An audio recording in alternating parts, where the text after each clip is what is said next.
And the beans are cooled. Just takes a couple of minutes, sometimes if that, depending on how dark you roast, how hot you roast. This is right into second crack. It's a nice Full City Plus / Vienna roast. That's where I like my coffee. So that's where I roast. And all that smoke goes right up the 8-inch inline fan, which works great. And you can see some of that smoke being sucked up out of there. You got to have good ventilation.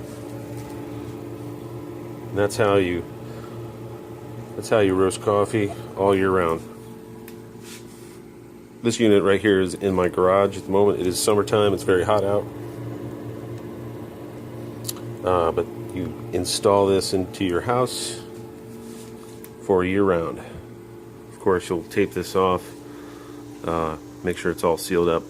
This is all weather stripped and everything. Keeps everything out. And this is the open and close on the flap outside. It just pulls, opens and closes on flap outside. This was an old, that's nothing, that used to be an old air escape for the cooling unit.